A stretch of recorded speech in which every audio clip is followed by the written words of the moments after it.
Jovens. Hoje nós vamos falar sobre o genocídio, e a palavra certa é genocídio, que está sendo perpetrado contra a população brasileira.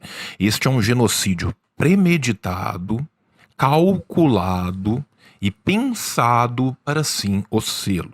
Não nos enganemos com a narrativa da falta de capacidade ou da falta de apoio institucional.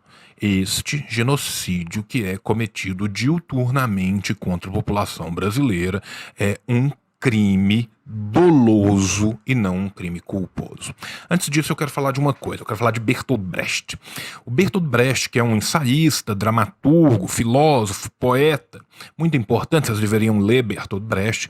Ele falava que a cadela do fascismo está sempre no cio. O que isso significa dizer? Isso significa dizer que o fascismo, dentro das formas do capitalismo, não é uma exceção, mas sim uma de suas margens possíveis. Eu gosto de complementar o Bertolt Brecht, quem sou eu na fila do pão para fazê-lo, mas ainda assim o faço, dizendo que não apenas a cadela do fascismo está sempre no cio, mas o liberal está sempre pronto a engravidá-la. O fascismo é um movimento conservador. Liberais e conservadores dão as suas mãozinhas com muita alegria e muito prazer, desde que o mundo é mundo, desde que o capitalismo nasceu na era moderna, desde que o capitalismo nasceu triunfante já na transição do medievo para a era moderna, para a gente ser mais específico e bonitinho. Pois bem, o que isso significa dizer no caso do Brasil? Isso significa dizer que o genocídio que vem sendo perpetrado pelo senhor Jair Messias Bolsonaro e pela sua trupe de cúmplices, lembrando que quem é acessório ao cometimento de um crime chama-se cúmplice, é um projeto. Não é uma coincidência. Se não, vejamos, qualquer análise superficial dos números globais nos mostram que em qualquer país em que as pessoas valham mais do que os lucros, os números são absurdamente diminutos quando comparados com a chacina do trabalhador e da trabalhadora brasileira, que está sendo cometida propositadamente pelo governo do senhor Jair Messias Bolsonaro. Exemplo, a população da China é mais do que 6 vezes maior do que a população brasileira e ainda assim o seu número de mortos é mais do que 20 vezes menor. O Vietnã tem metade da população brasileira e ainda assim o número de mortos no Vietnã não chegou a 1.000. O que nós estamos falando é que se o Vietnã tivesse uma população equivalente à população brasileira, enquanto nós temos mais de 200 mil mortos, o Vietnã teria 1.400 mortos.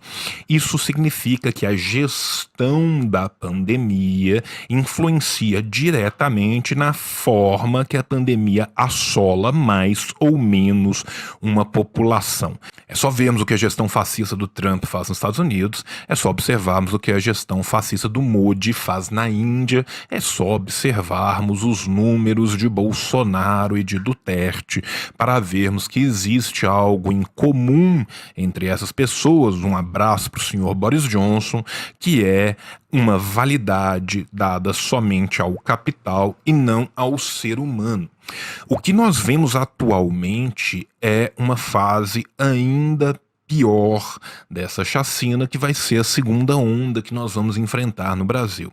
Ora, o morticínio que está acontecendo em Manaus não é por falta de UTIs, não é por falta de medicamentos complexos, não é simplesmente também em decorrência da ausência qualquer de uma vacinação ou mesmo de um plano para essa vacinação.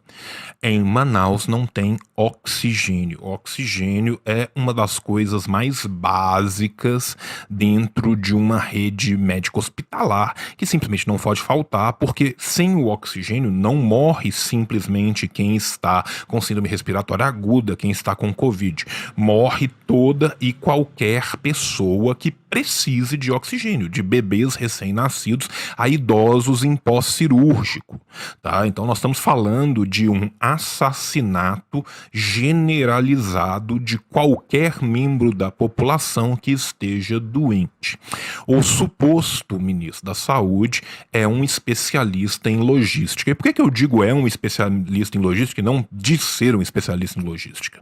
Porque ele já mostrou durante a sua atuação no Exército que ele sabe perfeitamente bem arcar e trabalhar com as necessidades da logística de implementação de um projeto. E o que ele está fazendo aqui não é uma coincidência, é a implementação de um projeto genocida. Este homem recomendou a Manaus que saísse do lockdown e que usasse cloroquina, que não tem nenhuma comprovação médica. Entre mentes, ele cerceia qualquer tentativa de se trazer um plano de vacinação mais avançado, mais rápido para o país.